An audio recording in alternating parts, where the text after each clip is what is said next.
The Knock 'em Dead Comedy Radio Show also brought to you by Two Eagles Auto Body. For more than 25 years, Two Eagles Auto Body has been the leader in auto body repairs and customer satisfaction on Long Island. Two Eagles Auto Body handles every type of auto repair, from custom applications and restorations to repairs involving insurance claims. So call Two Eagles Auto Body and ask for John Rossi at 516-328-2527.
Little roller up along first. Behind the bag. It gets through Buckner.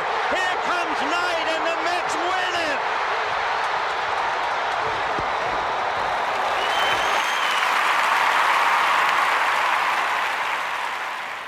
Hello, Tony. Mookie Wilson here, 1986 Mets. How you doing? Long time no see, man. Hey, man, I miss you guys, man, that Knock 'em Dead Comedy Radio, man. I miss you. I wish I was still up there, man. But I'll wait till it warm up a little bit, and hopefully this year things will be a little bit better, man. But when we're talking about comedy, hey, the early years of Mets was a lot to laugh about. You had to make a lot of comedy off those guys. Hey, hope to see you guys during the summer, and hopefully get back on the show, man, at some point in time during the course of the year, all right? All right? Yeah, fine. Contact me, man. All right, Tony. Talk to you later.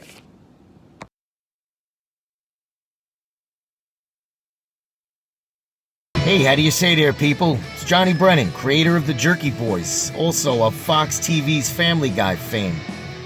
I just want to let you know you're listening to Tony and Sally on the Knock 'em Dead radio show. They're going to keep knocking 'em dead, so keep listening, you wacky sons of bitch. Right there. Over and out there, sweet Charlie.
Hi, everybody. It's Thursday. Welcome to the Knock 'em Dead Comedy Show here on Gov's Comedy Club Podcast, the Twitch channel. Thanks for joining us. Hope you're all well.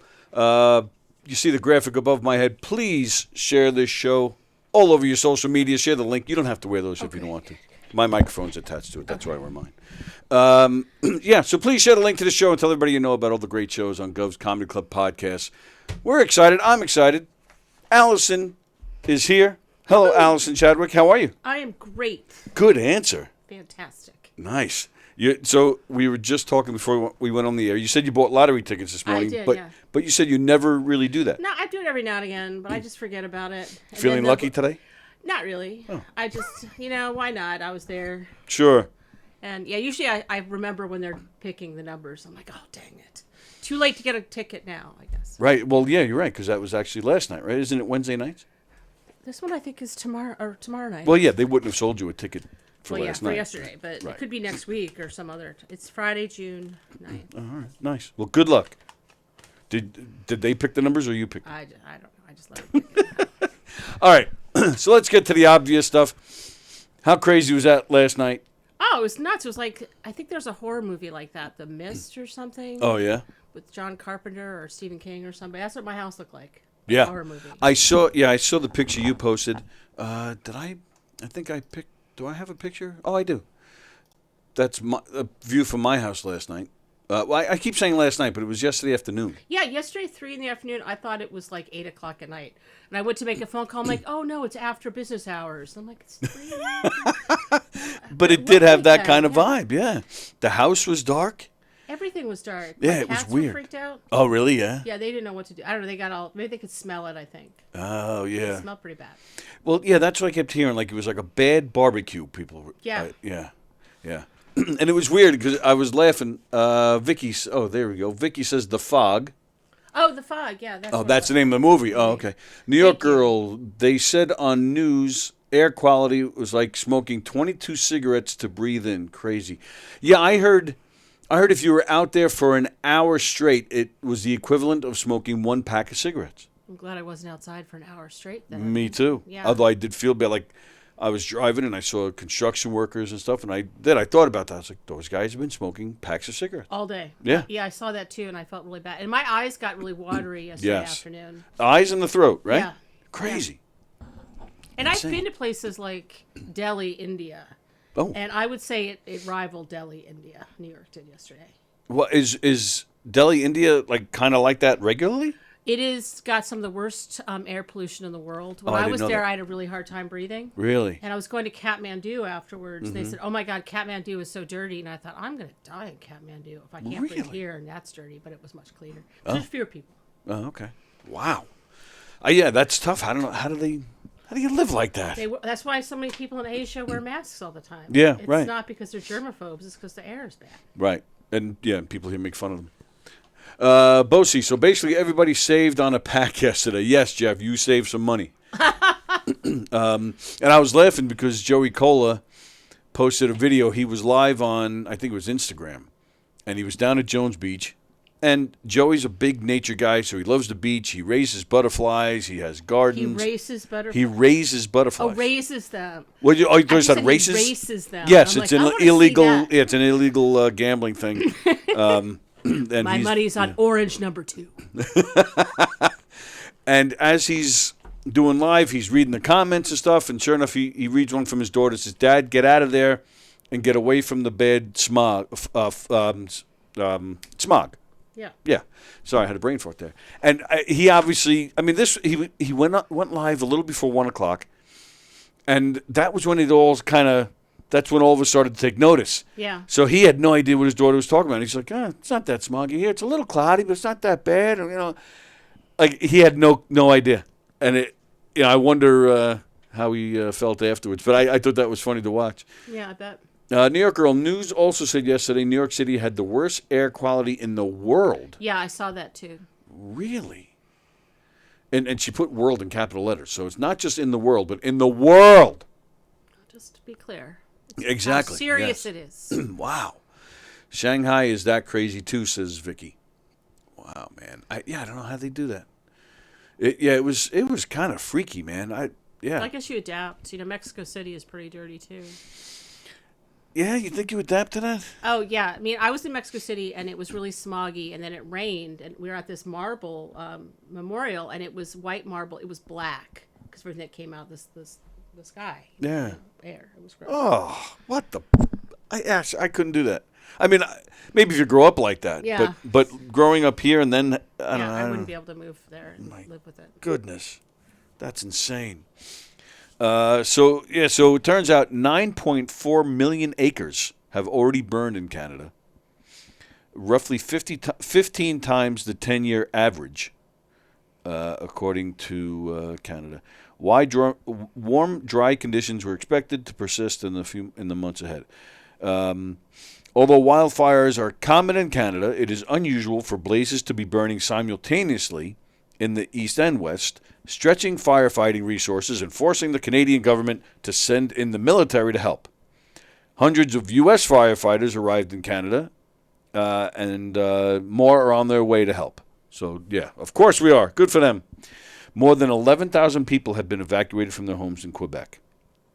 Exposure to large concentrations of fine particulate matter can cause short-term health effects such as irritation to the eyes, nose, and throat, coughing, sneezing, runny nose, shortness of breath.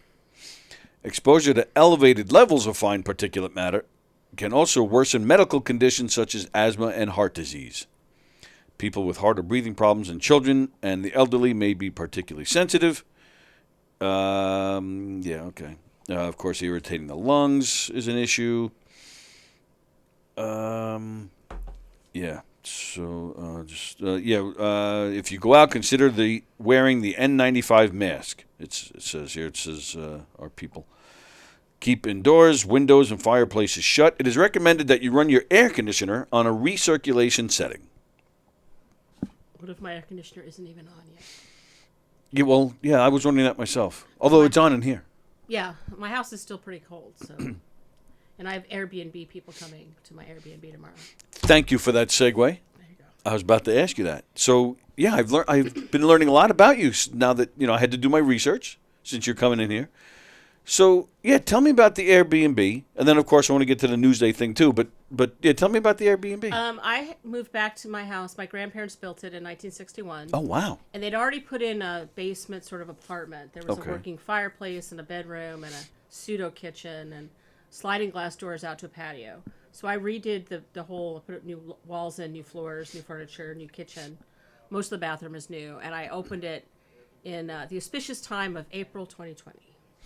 Which, that. Well, we got plenty of time to work on it. Right. But the good news was a lot of visiting nurses and visiting medical professionals were coming through to go work at Stony Brook. Yeah. Because I live in Stony Brook.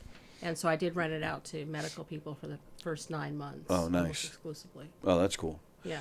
All right, let me backtrack a little bit. So, it was your grandparents' house. I guess they're passed away. Passed, right? Okay, and then so you. Well, my father, who's also passed away, he bought it from my grandmother, who was my mother's mother. It's kind of weird. Oh. And when he passed away, I inherited it. So nice. Here I am, back on Long Island. That's great. Where were you? Washington, D.C. Oh, so you grew up here in Stony Brook. Stony Brook. Went to D.C. Now you're back. Okay. Right. And how long you been back? Since November of 2019. Oh, okay. Oh, so it's kind of fairly recent. It's fairly recently, yeah. Now, moved back because you were inheriting the house? Yeah. Because that's a nice I also had to expense. clean out the house. Mm-hmm. And it does have a mortgage on it. For some reason, I feel the need. He took out a second mortgage to put an addition, which is beautiful. But, yeah, I mean, I have a house. I have to be up here to take care of all the stuff, to deal with it, because I've had junk. He was kind of a pack rat, a little bit of a hoarder. So it's taken me a lot to get the stuff out of his house. Right. And now you posted a picture yesterday during the haze. Right. I don't know what we're calling it. I'm just going to say the haze. And that's your house in the picture? That's from the living room looking out at the creek. Oh, okay. The West Meadow Creek and the Smithtown Bay beyond that. But yesterday, you could always see the Smithtown Bay. You couldn't see it from my house yesterday. Yeah, that's insane. I half expected swamp creatures to come out of the creek because it looks so creepy out there. But now, so what was that house in the picture? That little house is it's part of a cottage that's next door. I like to call it the serial killer hutch because if you look at it, it looks like, Jeffrey Dahmer was using that as his home. All right. That way. But I guess, but that means you're safe because the guy isn't going to not get gonna you. kill You're the right next people door right because then next they'll door. find his house. So That's what I'm hoping. yeah. All right, that's good to know. I can hang out there if I'm worried. And you're worried about serial killers? Come by my place. Yeah, absolutely. Good to know. And I'll kick a nurse out. I don't care. Well, I'm actually closing it fairly soon because my mother is probably going to move in with me. So we figure that out. Oh, okay. But all right. But in the meantime, you turned it into an Airbnb. Yep. So, which is nice. That probably pays the mortgage itself, right? It does most of the time. Nice. Yeah, and it's a nice. I mean, it's people come to my place for the location. Mm-hmm. If you're looking for the Sheraton or high-end luxury hotel, you're not going to like it. But most people really enjoy it. I have inner tubes for them to go in the creek and kayaks and Wow. life vests and little water wings for kids and Masks grill. when there's a haze. Yeah, masks for the haze. Yeah. All right. So I'm not familiar with Airbnb. I've only been I've only been in a B&B once. I had a hard time getting that out. I've only been in a B&B once, and that was a private house. It wasn't a Airbnb. It wasn't part of a chain. It was just a private house, and the setup was you basically just sleep. You have dinner there, and then you sleep there, and then the rest. In the morning, you're supposed to maybe have a quick breakfast there. Right. But the idea is that you're supposed to get out for the day, like if you're traveling somewhere, like you're touring or something or working. Right. Yeah, I've never experienced that. But for the Airbnbs, what I understand is that basically it's like a hotel room, only it's run through people's individual homes, or some people buy buildings and some people buy houses just for it. And so people can do with the space what they want. Some people rent out rooms in their homes. Right. So I don't know how that works. But this is a full apartment that's separate from my house. I mean, it's in the same building, but there's like it's separate from where I live. Right. Oh, so when you say you're renting out to nurses, you meant just one nurse at a time? Yeah. Oh, I didn't realize. I was only have picturing one rooms. unit. Okay. Yeah, I have one unit, and it's got a separate entrance. I have, because of COVID, they wanted us to all have, people have to talk to me when they check in. Contactless check-in. They just check in. Okay. So I give them the code to the door, and there's a packet of information and stuff for them. Wow, that's pretty But cool. I usually like to be there when people show up because I like if they have a problem. Or Yeah, sure. Right, to come in, make sure everything's good. That's and that's cool because then it's also legal because Long Island is famous for people having illegal apartments. No, that's why I do pay my property taxes. My place is called Chateau Squirrel. And that's why Newsday came to my house because they looked up who pays their taxes on Airbnb, and I'm one of them. So, Oh, okay. Very nice. Well, I mean, it was 3%. Now it's going up to 5.5%. Oh, wow. Which I didn't realize. So I think people do need to know that because that is a little bit of sticker shock. If you didn't know that. Absolutely. But now, all right. So getting into just so everybody knows, you were recently like a few weeks ago, right? No, just this week. Oh, it was this week? The day before yesterday, I think. Oh. You were featured in Newsday about this topic, and they were talking about there's some kind of new AI system that tracks down they have who's new not software paying. that they're going to troll all the sites because there's Vrbo, Airbnb. I'm sure there's others to see where these locations are. Now I'm not really sure how that's going to work because you don't really get the location until you book it. Okay. So you might know it's in Stony Brook. That doesn't mean it's on Arbutus Lane. Okay. You just gave out your address. I know. I just did. I just realized that. I live on Arbutus Lane. No one knows where that is. But she lives next to a serial killer, so don't go there. But in the article, you said something about not paying. No, I said I wouldn't not do it. It's like not paying. Oh, I read it wrong. The property taxes in Stony Brook are high too, but I still pay them. Right. I don't not pay my taxes. Well, yeah, the whole island is ridiculous, but you do what you got to do. And also, I think part of the money is going to go to a new, I guess, some sort of convention center on Konkoma, which ends up helping Airbnb people because then there's more need for housing. Okay. Which, truthfully, there's not enough hotel stuff. Like if there's a Stony Brook University graduation, there's not enough. Really? So, yeah, that's why Airbnb is such a popular option in this area because people come for other things and can't find a decent hotel. So, but you said, so you're closing it. Yeah, closing yours. Eventually. So did you tell Mom, I'm closing for you, you better pay up? We're we're working out what we're gonna do, but I think it'll be good for her because her mom did build a house, so I think it's very special to her. So she grew up in that house. She actually did not. It's very strange. She was born in Ohio. She grew up in Louisiana. They didn't buy that house until she was in college. So, but still, it's the last place she lived with her parents. Yeah, sure. Where in Ohio? Columbus. Oh, okay. Wow, that's wild. Andy Plajanos is all excited to see you. He says, Alyson, what's up? Tony, that's a BB. Airbnb is different. Well, yeah, I just found that out. That's why I asked, New York girl. Don't yell at me. Yeah. Conspiracy theory. It is the mask companies who started the fires since mask sales have dropped off. Oh, my goodness. Could be. Yeah, you think? No, I don't believe in conspiracy theories. But yeah, I don't know. That's a fun one. Bosie, there goes our major import of the word I and syrup. What? I never know what Jeff's talking about. I don't know. I understand the syrup part. Oh, because of the B&B we're talking about? No, because Canada, we get all of our syrup from Canada. He does a lot of talk to text, so it always comes out weird. Plus, he's weird as it is. You know that. Right? You're not Sure. disagreeing. Those damn Canadians, says New York girl. First they sent us yucky geese who poop everywhere, and now this. Yeah, but we got Neil Young out of it too, so that's good. And it's Taylor Swift. And Mike Myers. Mike Myers. Dana Carvey. Oh, right, that's right. There's lots of good things from Canada. Some great hockey players. Yeah. Brian Adams, I think, is from Canada. Yeah. So all right, so we got some. So it's Canada can be redeemed. And it's a great song. Blame Canada. And I happen to think Justin Trudeau is kind of hot. So I've heard other people say that before. yeah, absolutely. Mm-hmm. I wouldn't mind looking at him every day. Really? Well, you can. I can. You can, just not in person. Right. Not yet, anyway. Not yet. Get your neighbor to kidnap him.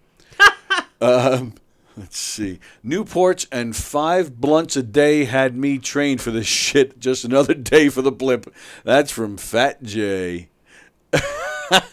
That's funny. So Jay's like walking around like nothing. Like nothing's going on to Jay. He's just out and about doing his normal thing. Good for you. You do you, Jay. Just do you. Yep. Making his rounds, making his deliveries. Andy Plagano says the band. The band's from Canada? I didn't know that.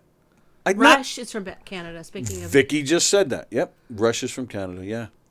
And, yeah, the Toronto Blue Jays. I hate them right now.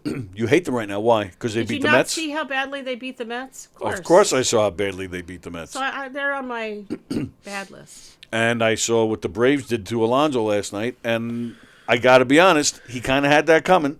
I don't know what to do. I turn into a bobblehead all summer. I just shake my head all summer. Oh, I had a whole completely different image when you said that. Yeah. Nope. Thanks for clarifying. Yeah, well, I thought I should. So you're a big Met fan? I am, yeah. Really? Mm-hmm. Well, because I hate myself. Well, see, that's how I view it. The only reason. It can never get any. It can't really get much worse. That's how I always look at it. So it's always kind of like a silver. Like things are always better.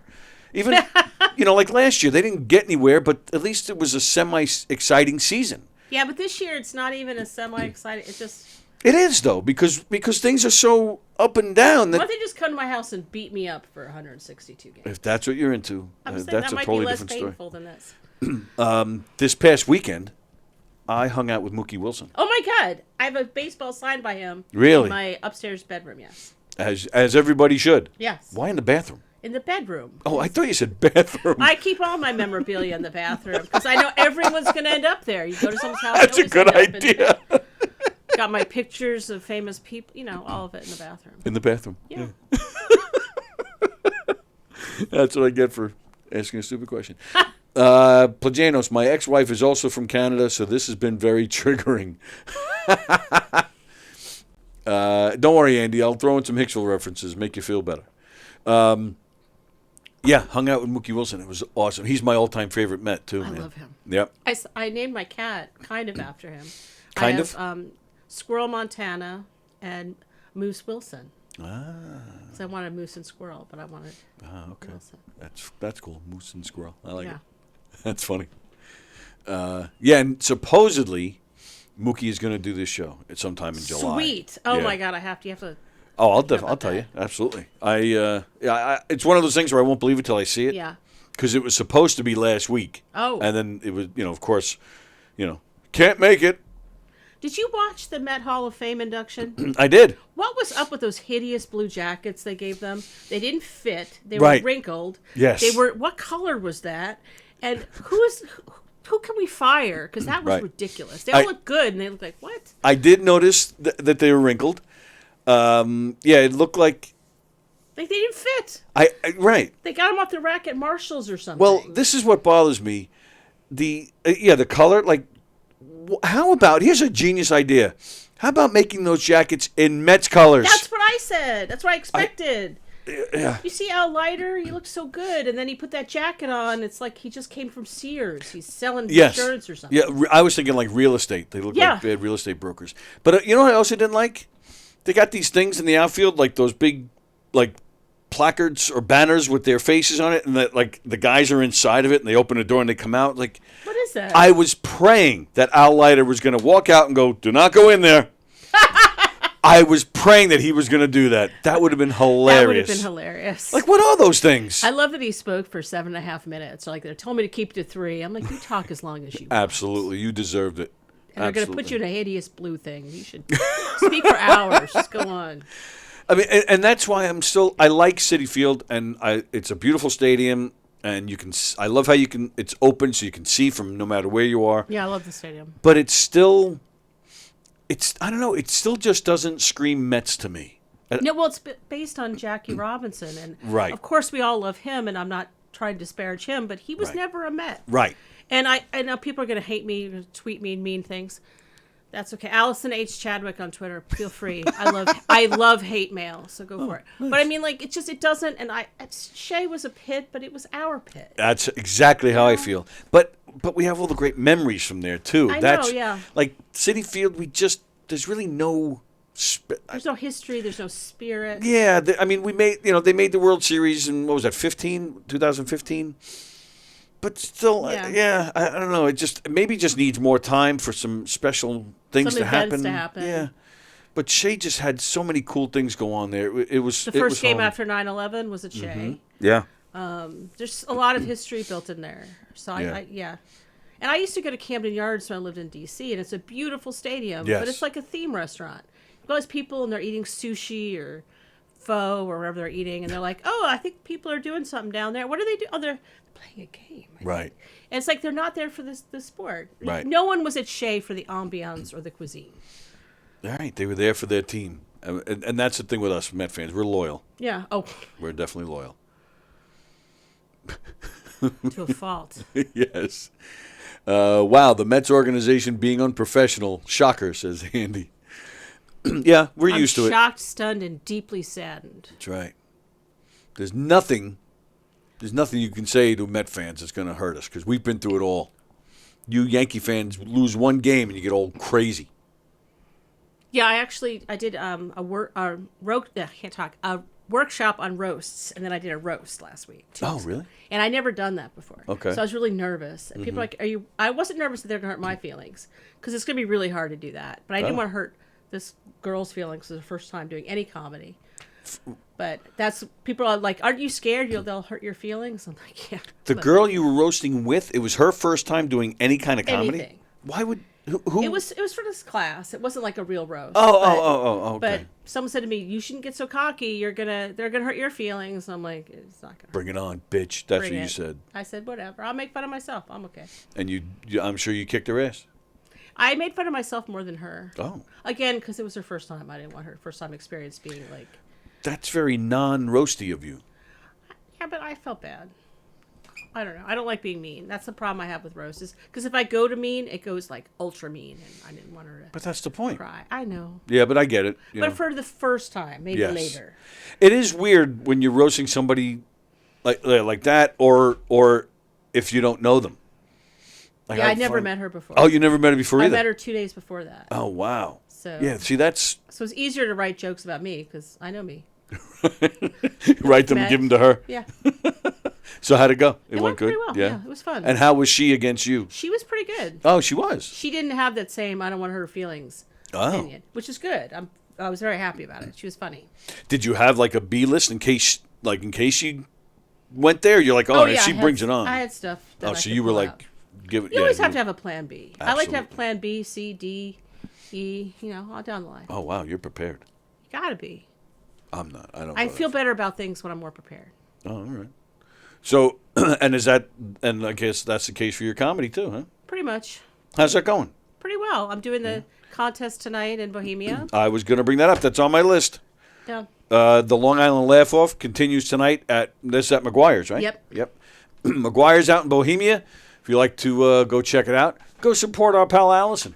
Who are you up against tonight? Do you know? I know Alex Bradley's going to be on. Okay. Richie the Head Parisi. I only saw the list briefly, and Okay. Mike Ellison. That's the only name I don't know of the three that you mentioned. Ah, My apologies, Mr. Ellison, but I don't know who you very are. funny guy. Oh yeah.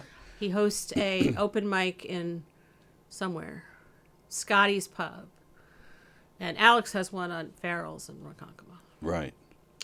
I'm going to look it up right now. I want to see who you're up against. And I promoted it as much as I put it on, like what to do on Long Island and all over. Oh, that's a good idea. And What the- next door, I'm all over next door. Conchetta Coppola, Donnie Roy, Oh, I know him too. EC, just the initials EC. So you're going up against Eric Clapton tonight. Oh my God, That's amazing. I didn't know he did comedy. Who knew? Eddie Massoni, Freddie Trujillo, Jerry He goes by O'Keefe. Freddie T. Oh, okay. Jerry O'Keefe, Jack Flanagan, Larry Ansis, Michael Kutzler, Mike Ellison. Oh, Mike Tanzi. I like Mike Tanzi. Nick Maloney, Phil Agostinelli, Richie the Head Parisi, Sean Elliott, and Terry Palmer. I don't know. We'll see. No idea. But see, this makes it better because now I can openly root for you because I don't know these other people, so I don't care. I like Tanzi. Tanzi, speaking of roasting, I did a show with Tanzi a few years ago, and it was the first time we met, right? It was, we're in the green room here. First time we met, Mike, Tony, hi, how you doing? That's basically it. He goes up, they were small talk, but, didn't know shit about him. He goes up before me, and he has a joke about going on a blind date, and the girl has one leg, and he's like, thanks. I forget the exact joke, but that's loosely the premise. So I'm backstage, and I'm like, oh, I'm going to get this guy, because I have one leg. I have a prosthetic. Oh, okay. So I was like, oh, this is perfect. So I go out there, and that's half of my act. It's just, making fun of the leg. I spin it around and stuff. So I did that, and then I said, did you hear that guy before talk about, the ditching the girl with one leg, and they're already starting to laugh just for the callback itself, Callbacks always work. Callbacks are great. It's amazing. It always works. So so I go, yeah, I said, fuck that guy. I hate him. And they went nuts. And I mean, that's what I love about callbacks. I mean, you really don't have to say much. Just doing a callback. They love it. Just, yeah. And then he had on like skinny jeans and his hair was just right. And so I just said, yeah, go back to your boy band and shut up or something. And the place went nuts. I was like, oh, this is fantastic. That's my story. I like it. Glad to know Alyson will pick up the plan B, says Andy Plajanos. Very modern. Then he says Sayville is Ellison's. That's what I said. Did you? I thought I did, but maybe not. If I got it wrong, I'm sorry. Hello, Ken Pichelle. Good to see you. Thanks for joining us. It's been pointed out to me that Andrew Fremder has not been on this week. Anybody hear from him? It's not like him. Hope he's all right. That's nice. Yeah, we have a nice little loyal family here. Looking out for each other. That's good. Absolutely. A lot of these guys, they've become friends with each other through the show, and I've had personal. I've developed a lot of personal friendships with these people. That's awesome. Yeah, it is cool. That's one of the things I really like about being in here. Cool. Meeting people like yourself and getting to know everybody. Of course, there's some assholes floating around. Everywhere. But exactly. But there's a lot of great people, and I really enjoy it. So yeah, well, good luck tonight on the Laugh Off. You got it. I think you're going to do great. Thank you. I've seen bits and pieces of your act, and I enjoy it. And I've heard great things about your stuff from other people. Sweet. Yeah, It's absolutely. always good to hear. Mr. Plajanos always has nothing but nice things to say about you. Thank you, Andy. Andy's a good boy. Dracula. Yes, love his Dracula. And speaking of shows, you also have something coming up with Bobby Collins. I do. What is that? He'll be performing at Broadway Comedy Club Nice. on June 21st. All the details are on my website, Alyson, Alyson, Chadwick.com. How did that? Well, I'm working with this group called Comedians International with a K. Okay. And the man I'm working with is organizing comedy shows all over the country, or all Wow. the world, in London. I think there's some in Africa. Wow. So he's got New York comedians as part of that, and Long Island comedians. And this New York comedian show is going to be the inaugural show in the United States. Wow. And I have some other local comedians. It's going to be Claudia Bonavita, Rob White, Oh, love Rob White. Noel Rodney Jr. Oh, I met him that Rodney. night. Yeah. That was the first time I ever met him. He's great. Yeah, he seems like a And great guy. Helene Witt has just joined. Nice. The group. So yeah, it's going to be a nice. Helene's a lot of fun. She is. She's got more energy than anybody I've ever met. Yep. And she's all over the place, She's everywhere. physically and metaphorically. She's just talking to her. She's all over the place. She's everywhere. She's everywhere. She's a lot of fun. Yeah. Wow, that's cool. Yeah. So, and how does this work? How does this guy have contacts all over the world? The guy running this. What is it called? Comedians what? Comedians International with a K. Comedians with a K. He just has been working in entertainment, I think, in India for a long time, and just started making connections outside. I know he's had people like Joe DeVito's been on his Zoom show. He does wow. Zoom shows too, once a month. Okay. I've done a couple of those. So he's gotten to know people through that, and just networking, So Sure. easy now with the internet. It's Well, not true. like, when, I don't know, 1955, when it was Yeah. Lenny Bruce trying to get it. Yeah. Something. But it's still, it's easy to network, but it's still hard to get people to come to the show. Yeah, I would well, think. that is, it's always a challenge, no matter what era you're doing stuff in. I've been promoting it to press, to every social media outlet I can think of. I've been using Nextdoor a lot lately. Oh yeah. I've had people come to my personal shows. People I don't know will show up. I can't recommend Nextdoor enough. People think I'm crazy, and I am, so I get that. But this is not writing proof of that it. Nextdoor is snarky Facebook. It's supposed to be hyper local, but it's not really. Snarky Facebook. Oh, That should be called that. If you took Clint Eastwood from Gran Torino and made him an app, it'd be Nextdoor. Why are all those kids on my lawn? And someone actually posted, why are the crickets in Stony Brook so loud? Wow. What? So yeah. But I post all of my stuff on there, and I've had multiple people come to different shows who I've never met. No kidding. So I know we all have to do bringers, and we all hate them. But this is one way to get more people out to your stuff. Oh, okay. Wow. That's interesting. We're learning a lot today. It's awesome, says Ken Pichelle. Oh, the friends, not the assholes. Yes. Yes, absolutely. Yeah, and I'm sure, and Bobby Collins being in the show, I'm sure helps get people there too. He's People love him, fantastic. yeah. Oh, yeah. I started watching some of his videos a couple of weeks ago, so I was putting together different social media. And I told him this. I said it was like, potato chips. I watch one video, and then 3 hours later, I'm still watching the video. I'm like, I have to do something else today. But he's so funny, and he's such a great guy. I've seen him here, sitting in the green room, just, making time with whoever walks in that door. Yeah. As opposed to Dice, who just yells at people to get out. Oh, nice. Yeah. That's good to know. Oh, yeah, don't even go near him. Yeah. I wasn't planning to, but now. Oh, you need directions? No, I'm not going to talk to you. No. Just keep walking. I don't know where that is. Buy the map or find Waze, whatever you got to do. Yeah, not Dice. Okay. Yeah. Yeah, so, Live and that's learn. right. So now, does this Comedians International, do they, like if he was doing a show, say in Africa, does he ask comedians from all over the world, or does he go He to that goes primarily area? to people from that area. Oh, Like okay. all the comedians on this show are from the New York area. Even Bobby Collins is from the New York area. Right. And I know he's got some big names in like Kenya and Tanzania. So he does some, because when I was on one of the Zoom shows, two of the people are from Kenya and Tanzania, and they've got huge followings. In There's a both big places. comedy scene in Tanzania? You'd be surprised, yeah. I mean, I Really? used to do a lot of work with the UN, and I've been to Tanzania. So Africa's much different than we think it is. Oh, is that right? Like there's a great, I don't know where you'd find it, but this woman does these great satire videos of how we don't have cars in Africa. We all sleep in trees if we're lucky, you know. And it's a cosmopolitan place. A lot of of Africa, it's not, you know, just like parts of America are rural. Right. Same thing in it, you know. Yeah, I mean that's the case everywhere. I mean, Yeah. I anytime you talk to somebody from the Midwest, you tell them New York, and they're like almost scared of you all of a sudden. They picture us as walking through New York City, like fighting our way through. Yeah, like Escape from New York. Yes. You know, like that movie. Yes, That's what's exactly. like all the time to them. Right. We're just...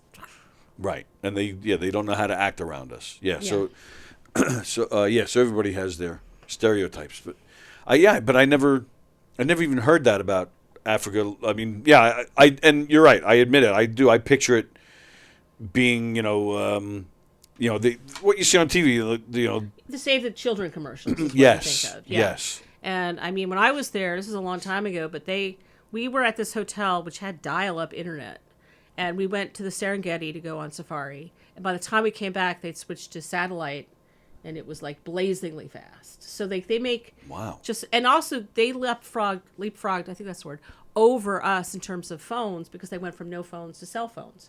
Oh. So they kind of, it's too difficult to lay the stuff down for telephones, but Yes. cells work everywhere. Yeah, true. Wow. They didn't have phones before that? They didn't have as many. Now you have, especially women, it's helped women out who are farming and selling their goods. They coordinate with other people selling the same thing on prices. They can get more money. Oh. So it's really worked out well for a lot of people there. I know, I'm random. Well, and all right. Well, that takes me into how I got to know you in the first place, because you came in here on a Saturday night. We were doing our green room show, and you have a very interesting life, a very interesting occupation. Yes. I'm just going to ask you to explain it because I'm not going to even try. I work with a nonprofit called No Business with Genocide. And our main goal is to stop companies and governments from either funding or profiting from genocide and other mass atrocities. So, for instance, we got Harry Winston to stop selling Burmese rubies because they support the Myanmar military, which took over Myanmar on February 1st, 2021, and they've been brutal in their repression of the people. Wow. And we're thinking, I've heard various reports that there might be even a second genocide against the Rohingya, which is a marginalized group of mostly Muslim. It's a Muslim group in Myanmar. They've been pushed to Bangladesh, and now Bangladesh is pushing back. So I don't know what's going to happen with that, but that's the kind of thing. We try to raise awareness of genocide. We worked for 939 days. Paul Rusesabagina from Hotel Rwanda sat in a prison in Rwanda because he was kidnapped and thrown in prison. We worked to free him. We sent out petitions. We did events. We wrote letters. We got our supporters to really come out and support him. So finally he was released. Yeah. Okay. And that's the kind of work we do. We lobby Congress. We put stuff in media. We try to raise awareness and raise money to help these people. So how do you, I don't even know if that's something you can even talk about, but how do you get a guy like Winston to stop? Harry Winston, it's a fine luxury jeweler. Well, what we did is we collected about, I want to say 20,000 petitions, but that might not be the exact number because I'm not looking at it. And around Christmas, I made up these signs that said, stop selling genocide gems, Burmese rubies, and we tacked it to the Harry Winston store on Fifth Avenue in the city. Oh wow! And I'd made an appointment to, I guess, look at jewelry, which of course, who isn't in the market for a $20,000 watch? Of course. I bought two yesterday. Yeah, of course. I might buy a few later. Yep. But I gave them my petitions and said, we'd like you to stop supporting genocide. And they kicked me out. Sure. Yeah. And I turned to Karen. I'm like, I had an appointment. Did you say I turned to the Karen? I turned into a Karen. Oh, turned into a Karen. She's like, you don't have an appointment. I'm like, but I do have an appointment. It's at this time. Take my petitions and stop promoting genocide. I stormed out, very indignant. But all right, so is that what it is? Is it the promotion, like because? Well, there's a lot of money that goes into this, and right. the Myanmar military is making most of their money from the oil and gas industry, which is why we've asked the Biden administration to sanction what's called the Myanmar Oil and Gas Enterprise, MOJ. Okay. And that would cut off their funding, and not all of it, but they get their money from that and from the jewelry. Right. So we wanted to stop them getting money, and then maybe they'll stop. No, I get that, but forgive me if I'm not being clear. Oh, no. But because they're making so much money from the jewelry, obviously they don't want to stop selling it. So how were you successful in convincing them to stop selling it? We put pressure through the petitions. So that's what I'm asking. So it's publicity. It's publicity. It's we go to Congress. They put sanctions. Like we're working a lot for the Uyghurs. It's another Muslim group in China. 1 million Uyghurs currently sit in detention camps where they're forced to work. They're basically slaves. Oh wow! And pretty much every product you have, something passed through the Uyghur region of China. No kidding. When you have tomatoes, sugar, any kind of chip. It all goes through there. A potato chip? No, like... computer chip. Computer chip. Oh. But potato chips probably go through there, too. I'm thinking everything food. goes through there. Sugar. So we're working on Volkswagen, their products, it's the largest automaker in the world. Their products definitely go through the supply chain. Really? In this part of China. And they know this? They know this. That makes me crazy. And Volkswagen, come on, they started genocide. They're still there, you know. My goodness. So like Harry Winston didn't... See, I was thinking, you're telling me all this, and I'm thinking they finally caved and said, okay, all right, we'll stop. Thanks for the info. No, it was more like sanctions, so they were forced to stop. Well, Harry Winston stopped because of the public pressure. Okay. We're hoping, because Chevron is actually leaving Myanmar, that's because of public pressure. Okay, Kirin great. Beer had a big thing with Myanmar, public pressure. I think Paul Rusesabagina was freed because of public pressure, and the U.S. government. But we worked to put pressure on the U.S. government to do that. Right. So we work with every channel we can. My boss, Simon Billiness, has been working in this space, I want to say, for 35, 40 years. Wow. He's really good at corporate responsibility. He's just an amazing individual. Sure. But that's where you go the money. Right. Follow the money. Like that's exactly why I asked. Because they're making tons of money on the jewelry. Of course they're not going to stop. But it's still amazing to me that these companies they know that things like this is going on, and they just turn a blind eye. Well, it's easy right? in the case of the Uyghurs because there's not a direct link. It's not like this steering wheel was made by Uyghur labor, but the plastics that went into it, just a lot of components, so that they can say, well, our stuff, but they still, we all have contractors. Right. That person contracts out, or that company. So it's still, and China is making a crap ton of money. They're not going to stop it. Right. And that's not the only thing they're doing to the Uyghurs. They're harvesting their organs. They're killing them. They're forced sterilization on them. I mean, it's really horrific. I don't mean to get all dark, but it's cool. It is genocide, so it's going to be dark. Right. And no, this is interesting. We do a lot of silly, dumb stuff on here, but once in a while we get serious.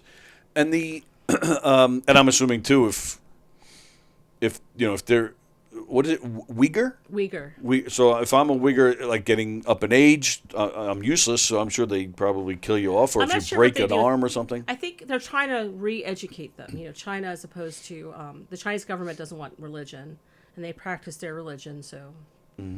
But it's really horrific. The stories I've heard, I was just down in Washington for a religious freedom conference, and the materials I took back home with me about what's happening to these people is just, some days I have to go just sit down and watch, I don't know, Will Ferrell movies or something. Right, yes. Or the Adam Gun. Sandler, just something to get it out of my head. That's why I do comedy, because serious genocide, but then I laugh. Yeah, I'm sure you get a lot of material from work for your comedy act. Well, sometimes I do, believe it or not, like sometimes these politicians just say and do things. It doesn't make any sense. Yeah, but I mean, as we all know, in comedy, politics is it's a tough one to. It's fun though. Okay. Like I personally, one of the meetings when I was in D.C., I set up some meetings with various congressmen, and because I'm a comedian, I of course set up one with George Santos' office, and we met with his chief of staff, took a picture. The picture for the Long Island Laugh Off is actually me in front of George Santos' office. I was like, look at his sign. Right. I did not mention Qatari Ravachi once. I was so proud of myself. Yeah, it was on the tip of my tongue the whole time. Where's bet. Qatari? Is she gonna be by? You gotta make fun of it. I make fun of Biden too. Like he fell down the other day. Again? I laughed. Seth Meyers always has that video of him going up those stairs. I laugh every time. Absolutely, me too. Why not? Yep, I do. I laugh if I it fall too. up the stairs. Yeah, I mean that's what I used to like. I know I'm aging myself, but that's what I used to like about Johnny Carson. He used to he'd made fun of anybody in office, but you didn't know where he personally I have no idea stood. what his No idea. politics were, yeah. Where now everything is either one-sided or the other. Well, I think it's because so many people on both sides, like if I were to make fun of Trump for something, like when he slipped something, which I did, and I will do it again if he falls again, I'll make fun, whatever. People go, oh, no, Alyson, you can't do that. You've got Trump derangement syndrome. Right. I'm like, he looked goofy. Right. Biden looked goofy. Yeah, I'm a Democrat, but I'm making fun of stuff. If it's funny, I'm going to make fun of it. Absolutely. But yeah, I'm with so you. many people are like, oh, you can't make fun of Biden because that plays into the anti-Biden that he's old. Well, he is old. Right. I didn't Right. make him old. He was young until he met you. This isn't new information, folks. He's old. I don't understand. Both parties, both main parties, there must be somebody young with swagger. Like if I'm in my 70s or pushing 80 like these guys are, I don't want to be president. Yeah. I want to go home.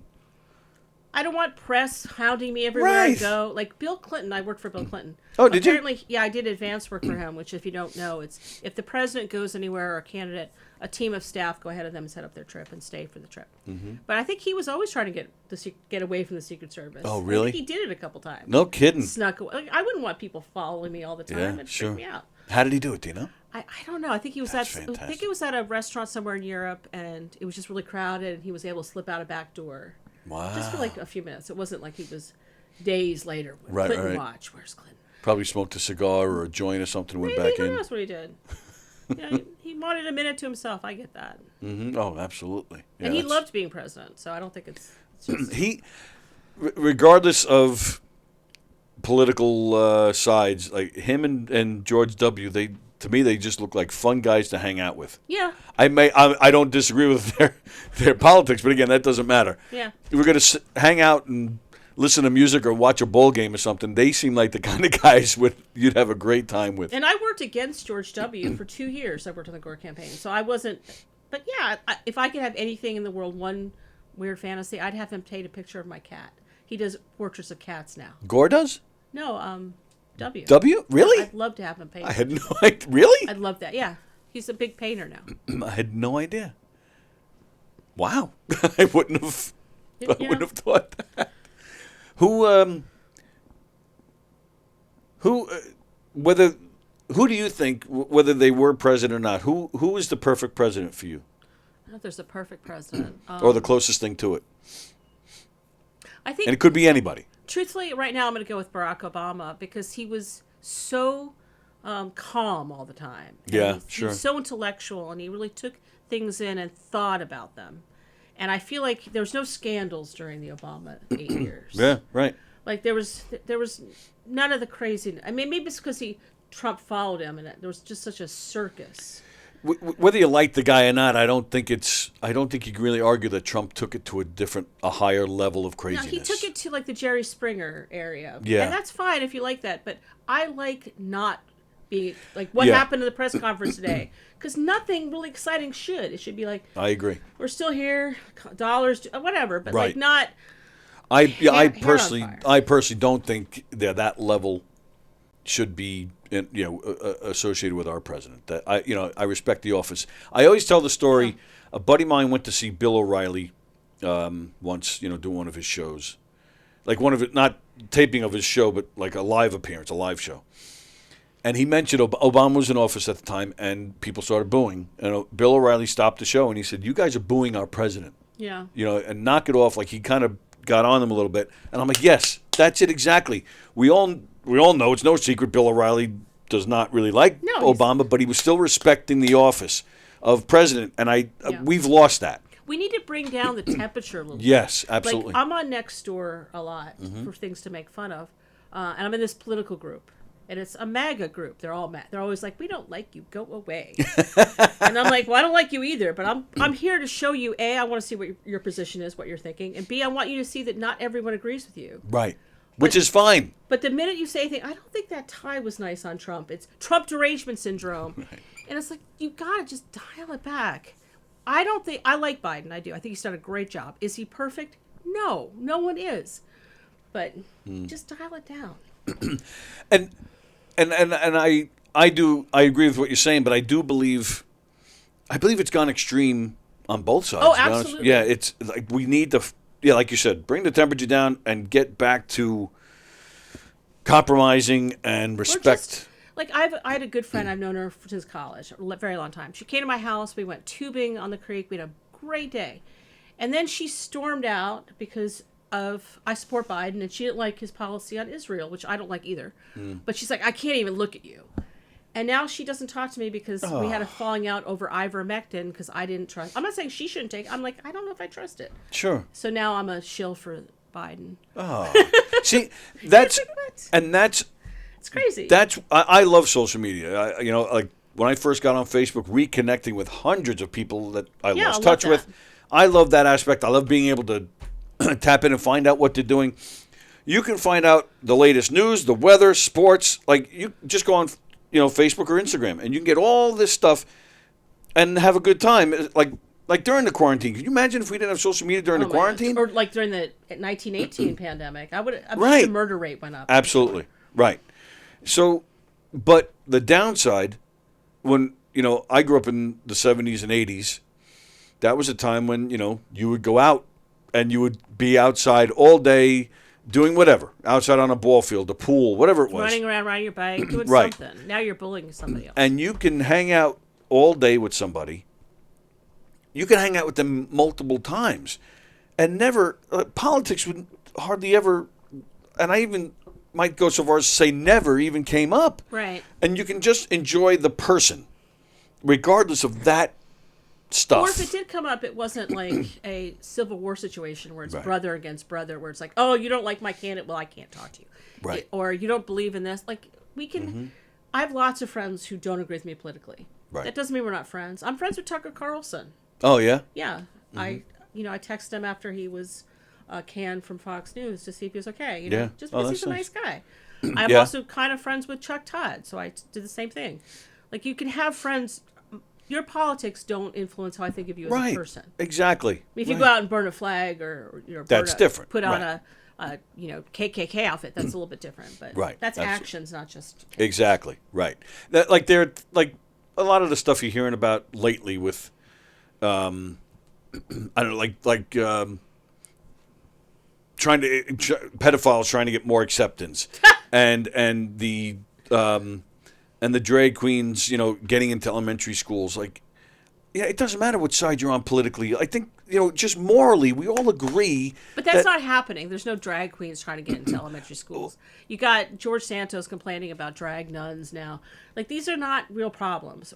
Problems are the war in Ukraine, Right. inflation, the border, healthcare in America needs to be Healthcare, improved. yes. There's fires in Canada. These are issues. Right. Drag story hour hasn't killed any children. Yes. I mean, but guns have. So right. if you like, guns are an yeah. issue. I think this is a made-up culture war issue, drummed up by people who don't want to talk about the issues, and that's Yeah. my opinion. Well, but that's where I'm going. The fact, whether it's a major issue or not, it's weird to me how things get politicized, because we all agree that, let's just say the drag queen thing. I'm just going to stick with that topic. Nobody wants. Like, Okay, but I have to stop you right Yeah, there. sure, that's because fine. The drag queen stuff started from a political place. That was not. There's no one in Florida. I lived in Florida for a couple years. Right. Floridians weren't really worried about Disney grooming their children. Nobody really is worried about the drag queens grooming children. It's just an easy way to start to go after the LGBT community. And anybody who says different either doesn't understand politics or isn't paying attention. I'm not doing that. I don't mean to get like no, it's fine. But that this is totally particular fine. issue started from Sure. a very political place. Okay. And I think because of that, it is always going to be political. You can't take the politics out of that. That's why that's political. Okay. All right, I got you. But I can't think of a different topic to make my point. So I'm just going to stick with that. Just because I'm just no, nothing to apologize for. This is great. I just to make my point though, a story like that, an issue like that, we all That's black and white. No one wants children to be raped. Yeah. Exactly. So it's weird to me that when topics like this if it didn't start from a political place, I'm trying to do this right. If it didn't start out political, it's weird to me how it gets political because it shouldn't be. See, but I feel that way about guns. Okay. No one wants their 6-year-old child Sure. to go to Okay. elementary school and be shot. Right. And to me, that started out, and that to me is not political. I would like children to be able to go to school without being shot. Of course. But I say that in some areas, and I get told that I'm anti-Second Amendment. No, if you legally have a right to have a gun, go with your gun, go with God. I don't care. Right. But if you're going to take that gun and go, and I don't think anyone needs an AK-47, and I agree. And I've shot an AK-47, an M16, and a grenade launcher. Whoa. At Jane Wayne Day at Quantico. So I have actually touched these things. I hated them. But for me, if you want to, whatever. But I don't think we need them in our homes. No, I agree with that. And that's all. But people go to me, oh, well, you're making it political. I just want to be safe going to the movies. Or to the grocery store, or to the beach. Right. Yeah, but for all I know, I'm going to get shot leaving here. I mean, you don't know. And it's sad to me that the answer to the guns in school is to throw armed guards in the school. Like that's not more guns is. Or also they're saying to give teachers guns. So now you have. Is that still going on? Is that still? Yeah, they still talk about it. Really? But also think about that. You've got a teacher who I'm assuming is not wearing a uniform because it's a school. Right. And so someone comes in and there's a shooter. You've got just a random person with a gun. How do you know who the shooter is and who the good guy is? Right. So I mean. Or when it was a hot topic, what stuck in my mind was, what if a teacher shoots a kid who turns out didn't have a gun? Yeah. Then it's just, that's when it just blows up and gets nuts. We put so much pressure on teachers already. I mean, they already pay for school supplies for their kids. Sure. They're being shouted at these meetings everywhere, and they're under attack. And now we're going to give them more responsibility. Right. Like, I wouldn't want to have the responsibility of a gun in my classroom. Oh, absolutely. Teacher, but yeah, I agree. What if, God forbid, a child got their hands on that gun? Right. And now we got another issue. Right. And I agree 100%. I have no problem with guns. I personally don't see why an AK-47 type weapon should be in a house, but I have no problem with guns. But when these shootings become, it's happening so often now. There's more than one a day almost. Right. Yeah. That you don't even hear about them anymore. That to me is, that's got to tell you something. Yeah. And I just, like you said, I wish we would stop caring about drag queens and talk more about real issues. If you think about it, people keep saying, oh, it's a mental health issue.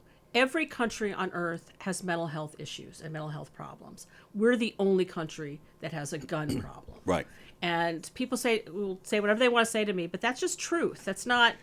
And it is, and that's not saying there isn't a mental health issue. Oh no, there absolutely is. Right, and I always tell the story. I met a guy, the New Yorker magazine. Every year they run their publication and they spotlight. They do their cover stories on certain people. And every year they have a thing in the city that lasts a few days where a lot of the people they did stories on in the past year come and they speak and they do a Q&A and I forget who I was there and I forget who the person was, but the topic was guns in America. And I forget who the speaker was, but I went to a few of them during that weekend. Billy Joel was at one of them. That was actually the main reason I went. I went to see Billy Joel. Probably why I would have gone to. Yeah. But I was sticking around. I was hanging around. And I met a guy at the Billy Joel thing. We got to talking. Very nice man. He's from Canada. His name was actually Romeo. That's his real name. And it took me a while to stop making fun of him before we got friendly. But so I saw him at this gun thing. Was hanging out a little bit. But he got online to ask a question, right? And so it gets to his turn. He gets the mic. He goes, I just have to ask you guys. He goes, I'm from Canada. He goes, we don't have guns. Like, people don't care about guns. It's not an issue. We don't even talk about it. He goes, why do Americans care so much about guns? And to me, that just simplified it right there. It was the perfect question, and nobody had an answer for him. No. Nobody. And it's really, it's odd to me. It is. It's odd to me how there's almost an obsession. Oh, absolutely.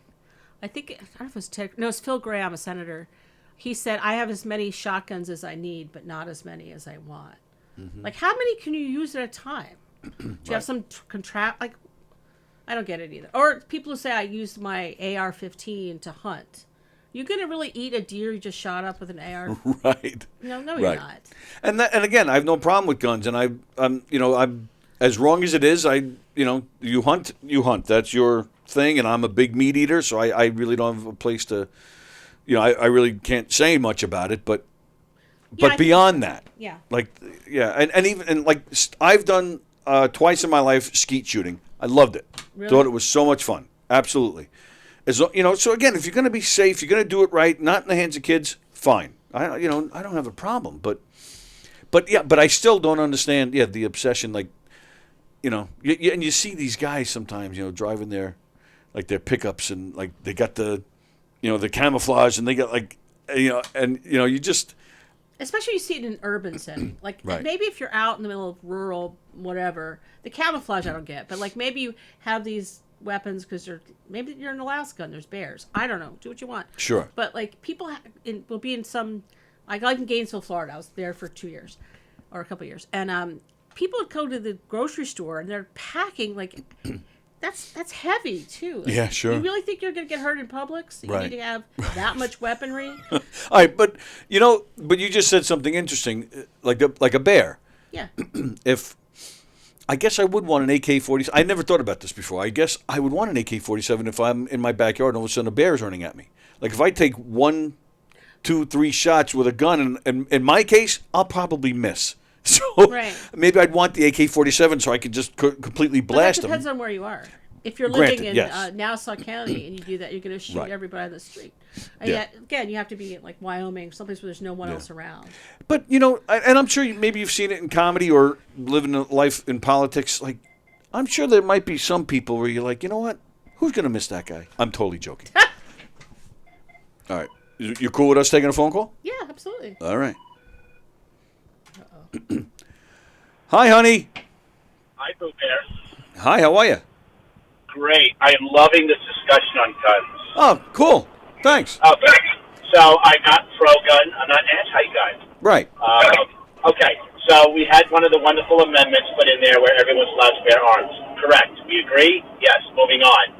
But that amendment was only put in there for people who had, the old-ass guns where you had to, stuff in the, and put in the pellets and fire. That's what the guns were for, not the automatics that are out there today. So if you gave everyone one of those where you had to, learn how to, put together a rifle and, stuff in the powder and then put in the pellets and everything, the world would be a different place.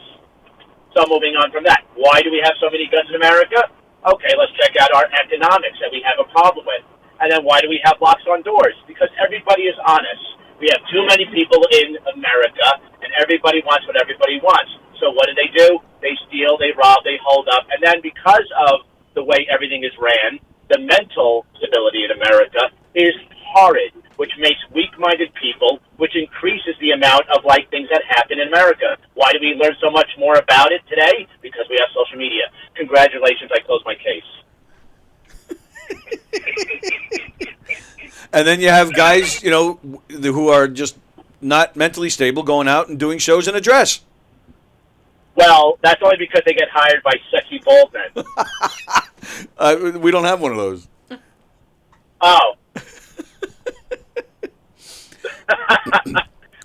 But I'm sorry. I'm hearing the back and forth banter about guns, and I'm like, it's like the never-ending cycle about, people saying, well, this and this, we need our guns. I was like, the whole thing is that the whole purpose of that, of people to bear arms and a right to bear arms, was the weaponry was way different back when that was written. You can hear him, yes? Yes. Okay. You have any... Except, I don't know where to go with that.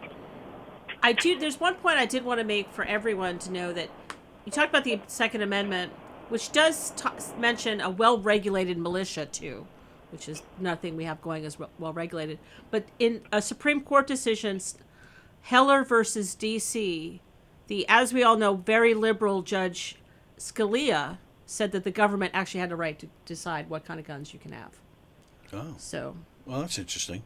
Heller versus DC. I highly Well, recommend any gun lover in this audience check it out. And even gun not lovers.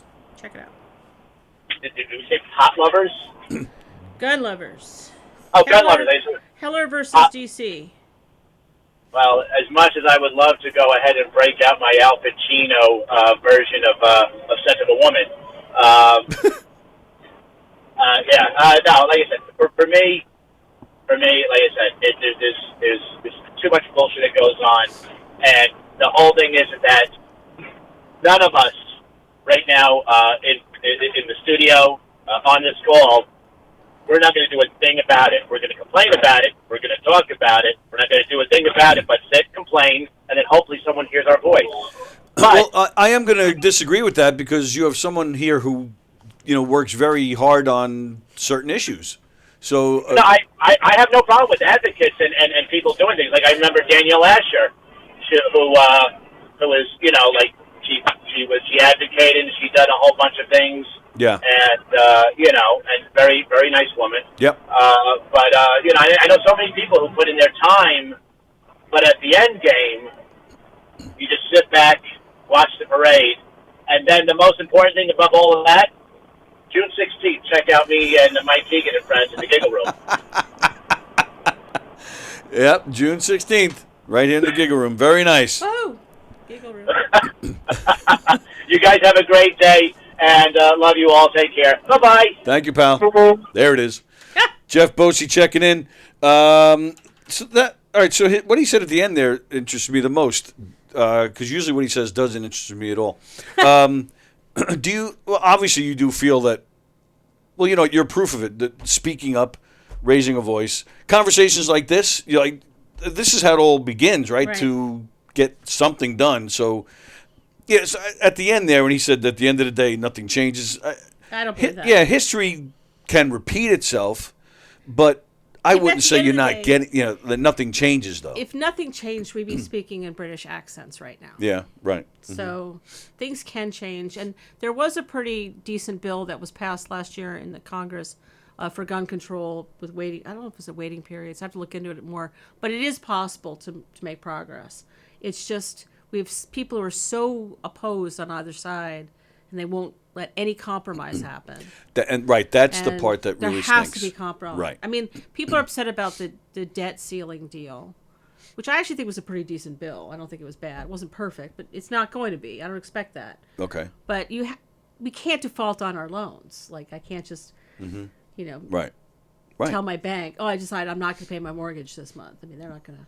Whatever. Right, it would be nice to be able to say that. I'd love that, but I'll have to move out of the house, and I like living there. And right. Then we're ready. I want to go back to something you said earlier about how you're buying something. Most products, an ingredient or something in it went through these. Oh, the Uyghur region of China. Right. Yeah. Do you guys like? I'm a member of CWA Local 1104. And we used to get, I don't know if they still do it, and I should know this, but they used to give us a list. Like, you're looking to buy this, we'll go here. You want to buy this product, go here. You want to need help with this, call this place. Like, they had a list of union-supported companies where you can get, you want to buy, something that, from Walmart. Well, you don't have to. You can go to this place that supports unions and buy it there. And it was everything. Right. Now, is there something, do you guys... The problem with the Uyghur area and the number of products that are produced there is, for instance, I wanted to buy running shoes last year. Okay. So I went to this coalition I work with, and I said, all right, I don't want to buy from Nike or these, because I know their stuff comes from the Uyghur region. Is there a good company that I could buy from? And the answer was no. No kidding. Because the cotton, like Urban Outfitters cotton, especially for Anthropology, their brand, that comes through Uyghur China. So really there's nothing right now. I'm sure we're both wearing stuff that was touched by Uyghurs at some point. So I think that's the big issue. And there is we have a bill or a law that it's illegal to import stuff that is made in the Uyghur region, but it's so easy to hide that. Right. Yeah. So that's the problem. It's amazing to me that stuff like that even goes on today. Yeah, I mean, like you talk about the concentration camps, and everybody's appalled, as they should be, about it. But I think everybody looks at that as such a long time ago. right. We think of genocide as in 1945 Right. Auschwitz. Yeah. But since Auschwitz, you've had Darfur, Kosovo, Bosnia, Right. Rwanda, South Sudan, India, with what they're doing to the Muslims in India. Some people call it a genocide. I'm not sure they're quite there yet, but they're on their way. I mean, it's happening all over, everywhere. It's amazing. And it's just, it's nauseating. Yeah. And we look back at Eisenhower, and people misquote him. He didn't promise never again. He said, I hope never again we see this. But we do see it. Yeah. And it's easy for the government to ignore it, because to say, like in Hotel Rwanda, which everyone should see, Dee Dee Myers, they have her, she says, well, they're acts of genocide. And they say, well, when do acts of genocide become genocide? And she wouldn't answer that, because once you say genocide is happening, that kicks in the Geneva Convention and against genocide and the UN, and things have to happen. Right. So people just don't say it. That doesn't mean it's not happening. Right. They just don't say it. Ken Bichelle, it's also the suboptimal approach that supposedly, admittedly, haven't researched on my own, that our legislator lumps multiple unrelated topics in a single bill for one yay nay approval. Is this accurate information? Did that come out right? Are you saying that in Congress they'll put a bunch of things? They have one omnibus bill that combines a bunch of stuff? Yes, that does happen. But it isn't as... People still vote on each of those amendments. Like, a bill doesn't just go, oh, I threw in cat food is illegal on Friday into this defense bill. No, people voted the whole way. So yes, it is true, but is it exactly the way you described? No. Does that make sense? Yep, that made sense to me. Wow. So it must be this is heavy stuff. I mean, Yeah. I'm sure it's rewarding too at times too. Oh, right? well, when Paul got released, Yeah. I cried. Like, there's no other way to describe it. I read that, and I just had to sit down and have a little minute. How long ago was that? He was released in April. I want to say April. Of this year? Yeah, he was Oh. kidnapped in August of 2020, and he sat in a Rwandan prison until April, 939 days, because Paul Kagame, the president of Rwanda, doesn't like Paul Rusesabagina because he's an outspoken critic, and Paul Kagame is a brutal dictator. You don't win an election with 99% of the vote. It just doesn't happen. So yeah. Wow. Pork should exist in bills. It's the only way to preserve compromise on important issues. I know what he's saying. Do you? Or she. I don't care. That was Andy Plagianos. Yeah, I totally. Pork, they call pork anytime there's, say, Congressman La Lota wants to put a bill in to fund 25A reconstruction or whatever, which it needs, and it's getting through plug Biden's infrastructure bill. So he goes, I'm going to put this money funding in this bill. That's considered pork. Okay. So, like, people made fun of Senator Robert Byrd from West Virginia because he was so powerful. I think it was not Newt Gingrich. It was Bob Dole who said that he's so powerful that all the baseball teams would end up in West Virginia if it's up to him, because he got a lot of pork for the state. And when people bring back projects, that's considered pork. Got it. Okay. And it's funny you mentioned that with 25A, because I know that's a big deal for Andy. And they are, by the way, there is money in the budget, $4 million, I think, or more, is coming to Long Island to fix 25, 25A, and 27, and 112. Oh, no kidding. I just read that yesterday. Nice. Yeah, about time. Yeah, the roads here are freaking Swiss cheese, man. Yeah, if you want to go to India, you just go to, the LIE. It's just like driving in India. Right. But then people bitch about all the construction going on. No, you can't. Well, my only thing with that is that there's better ways of doing the roads to make them last longer. Right. That's my only issue with that. Bosie, speaking of pork, make sure you check out the Cow Dairy Mart next door for the fabulous bacon, egg, and cheese. Yum. Actually, I love those. Yeah, actually, everybody loves their food because I think they're putting something in it. They're probably dealing drugs. There's a high school right here. It makes sense. Yeah. Yeah, I'm totally being stupid. I all right. never know. Well, true. Okay, so something I do with all of my guests, when possible, I check out their Facebook, and I find mutual friends that we have. I'm going to throw a few out there. You can say whatever you want about them, or you can say nothing at all about them, whatever you choose. Okay. All right? So where's the list for you? Here we go. Brandon Lacaruba. Whoa! That's what I have to say. Good answer. Andy Plajanos. Woohoo! And I want to suck your blood. Whoa. Nice. No, because he's Dracula. And if he hasn't seen Redfield, he should see it. What's that? The new movie with Nick Cage where he plays Dracula. Oh, yeah. Here, look Way too many teeth. Look what I got. See, you don't have enough teeth to be Nick Cage in that movie, but... I'm not a Nick Cage fan. He's good in that movie. Oh, yeah? Is that really possible? That he's good in any movie? Well, he fits that role. Maybe that's a better way to put it than he's good in it. Yeah. Should I put it? No. All right. Andy will be back tomorrow. He didn't show up last week. He'll be back tomorrow. Our guest is Mark Riccadonna. That'll be fun. Who's next? Chris Williamson. Thumbs up. 2 thumbs up. Darren Dillon. One thumb up. I'm just kidding. 2 thumbs up. Liz Batapede. I love everybody today. I see that. That's nice. It's good to have a positive attitude. Absolutely, I agree 100%. You got to. I Bad stuff will happen, but why? Yep. I've said it a million times because I lost my leg from cancer. I've said it a million times. A positive attitude and laughing got me through that just as much as medications did. And I don't think I'll ever be swayed from that either. I truly believe that. Michelle Fox. Yay! Yeah, that's a 2 thumbs up. Absolutely. 4 thumbs up. If I had more, my toes are up. Yep. So are my 5. Laura Patton. Oh my God, yes. Awesome. Love Laura Patton. Mm-hmm. She's so much fun. That's my whole list. I didn't expect it to go so fast. Sorry. I just feel like there's negative things will happen. Someone once told me worrying about things that haven't happened yet is like paying interest on a loan you haven't taken out. So yeah. I try really hard not to. And I've read somewhere that, I forget what the percentage was, but it was pretty high, that the percentage of things you worry about never happen. Yeah, no. Yeah. You can't deny Con Air, says Jeff Posey. Yes, I can deny Con Air.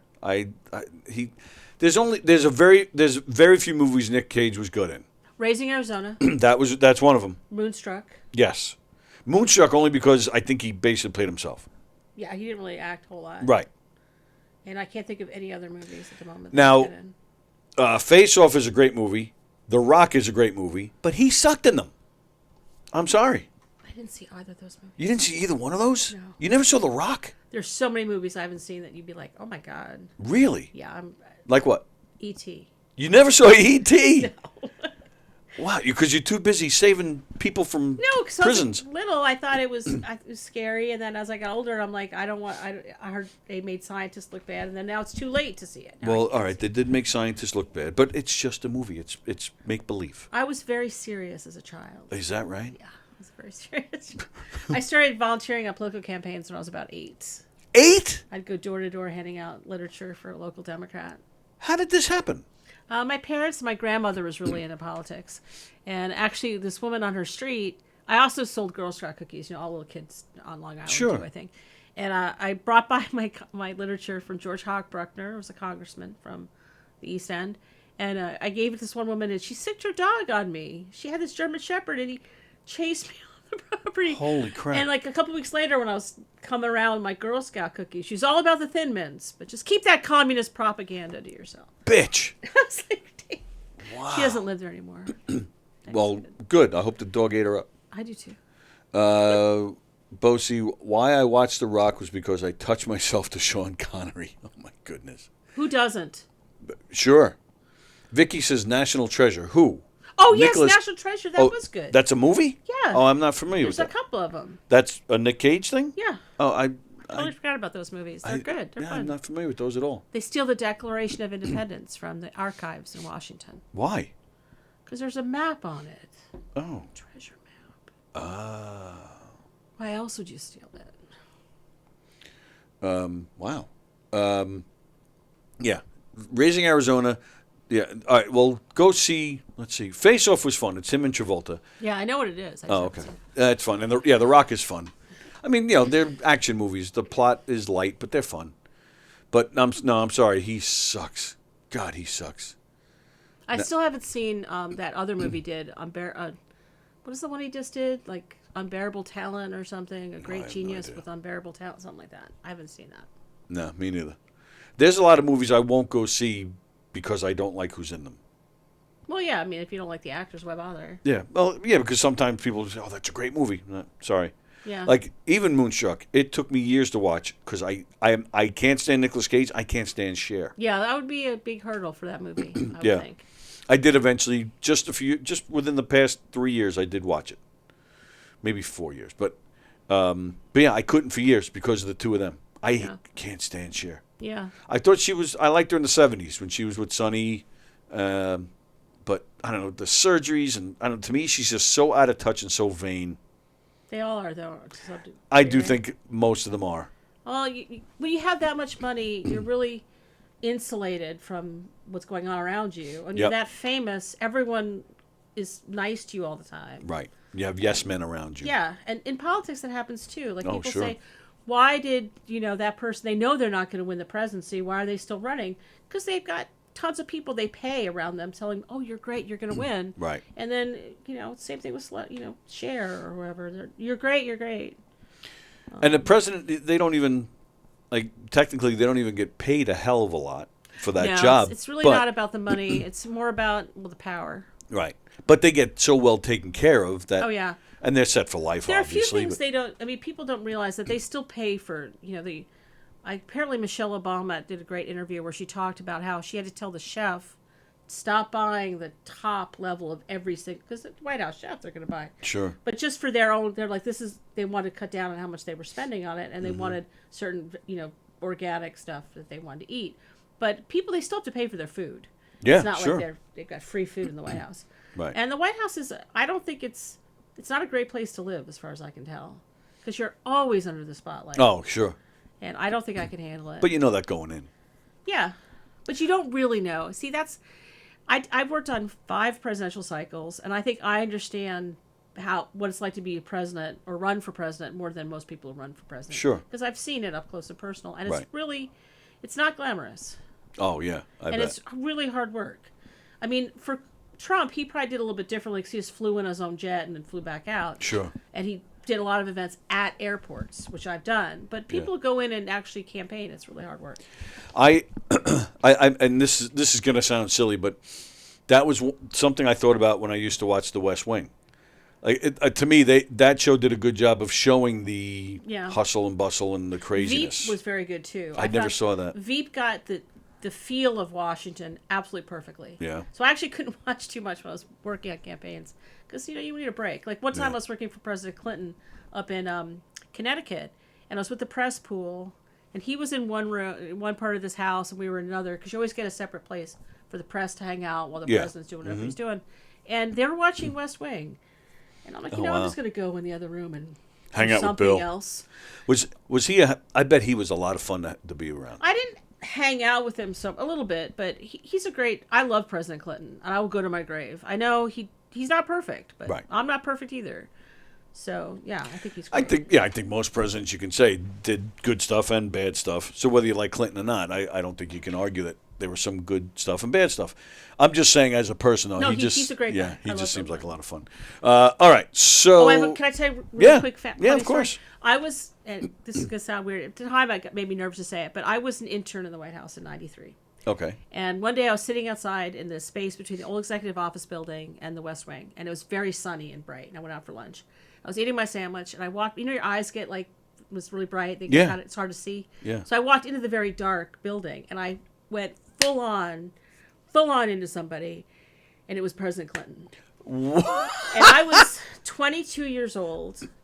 Date myself now, you'll know how old I am. But or maybe I was younger. But anyway, I was terrified, and I was just shaking, looking up like, oh my God. And he's like, don't worry, little lady. And there was a bench. He goes, you just sit down and just sit there for a minute. And the Secret Service were laughing, and I was Holy like, cow. I'm pale anyway, but I was probably like a sheet. and I couldn't breathe, and I'm like, talk, and then he's like, "You're gonna be okay. You're gonna be okay." Wow. And then when he was That's laughing, and I hilarious. was crying. I know somebody that, well, not that it really matches up, but a girl I know was walking through the city looking down at her phone and not paying attention. And so was the other guy and they bumped into each other face to face, and it was De Niro. Oh my God! Yeah. See, but this person was like, "What the." Yeah, right. I was terrified. Another time I was going into the White House to the old executive office building when I did advance work, and I had a little white clip in my hair, and I got attacked by seagulls. I mean, like 10 of them. What the? And it was like in the birds, I'm fighting them off. Right. And I get in, and the Secret Service, who you have to go through Secret Service, you go in there, obviously. Yeah. They were laughing. I'm like, "You're supposed to be helping me, fucker." Me? Yeah. They're like, "That was too funny. We weren't going to stop that." That was amazing. They all had their taking pictures of it. Video. Oh my goodness. Yeah. All right, let me ask you a question. Then we got to get out of here. I've told this story on here before, but it didn't even hit me till now to ask you, because I don't know how this is possible, and most people don't even believe me when I tell this story. But I swear to you, it's true. It was early '90s. I don't remember what year. I'm at a Met game. The game is over. Walking outside Shea Stadium. It was nighttime, and there was a green. Was it green? I think it was green. Mercedes. Parked right outside the stadium, surrounded by Secret Service, sitting in the car by himself was Richard Nixon. Now, actually, I don't. You know what? This might not have been '90s. This might have been late '80s, because I was young. The idiot that I am, I walked, and I swear this is true. I walked in between Secret Service, went right up to the window, did a quick little knock, and I went like that. And he wasn't even looking. He was looking down. Right? He wasn't even doing anything. He was just sitting there like this. I knock on the window.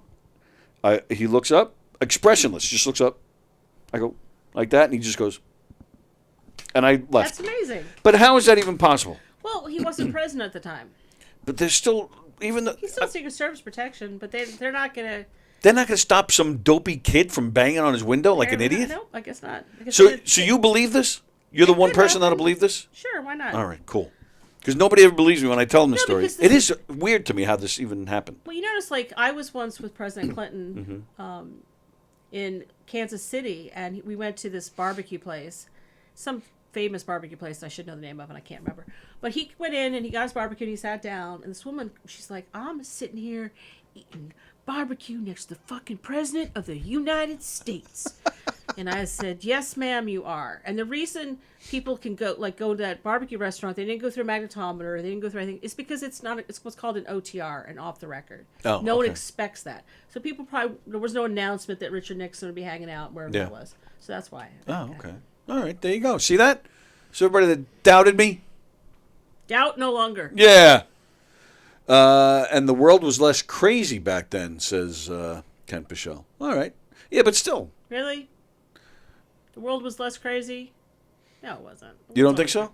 It's always crazy, but you don't think it's a higher level of craziness right now? Really? No. Oh, I'm glad you're saying that. I really don't. We had the Civil War. You go back, true. French Revolution, American Revolution. Mm-hmm. There's craziness all over the place. There's always craziness. I like it. There'll always be craziness. And go see some craziness tonight at McGuire's in Bohemia, where you'll see Alyson Chadwick kicking some ass in the Long Island Laugh-Off. I got faith in you, and I want you to make it and go all the way with this son of a bitch.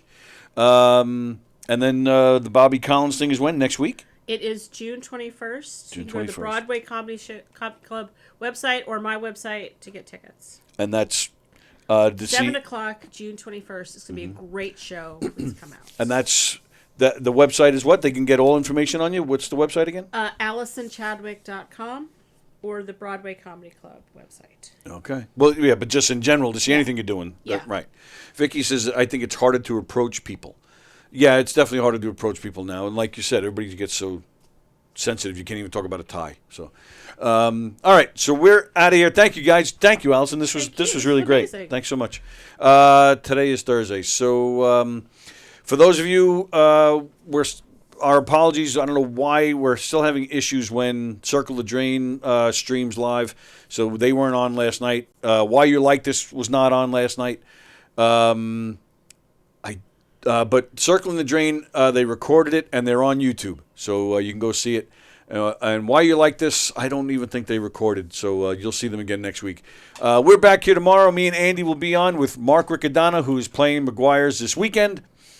Lots of cool stuff going on in the Governor's stages. Vic DiBattista, Jay Black, Megan Hanley, Rob White, Laura Patton, Mike Tanzi, Billy Geyer, Marcy Green, Tom Galati, Joe Cravella, Dan LaRocco, Luke Picciani, Bridget Kavanaugh, Mark Riccadonna, the Long Island Laugh-Off, all happening this weekend on various Governor's stages. So go to govs.com, make your reservations. And don't forget, as you heard Jeff mention, the Mike Keegan and Friends show, June 16th. Of course, that's Mike Keegan and Friends. Don't forget the Broken Mike open mic show with Brandon, Thursday, June 22nd in the Giggle Room. And the Treading Water live show with Hugh and Travis. They have to change their date. I think they have a new date, but it's sometime in July. And speaking of which, Treading Water this afternoon, coming on in a little over 20 minutes on our YouTube channel. Hugh and Travis and their special guest, Mick Thomas, will be on. Mick Thomas is great. So that's that. Thank you. Oh, all right. Before I go, I have videos to play. I totally forgot. Don Sill, who's getting married next on this coming Tuesday. Don, we've been playing videos from special friends of yours to wish you well. So here we come. We got some coming your way right now. Here we go. We'll see you later, everybody. Thank you again, Alyson. Thank you. Hey, Don, good luck. Really pulling for you.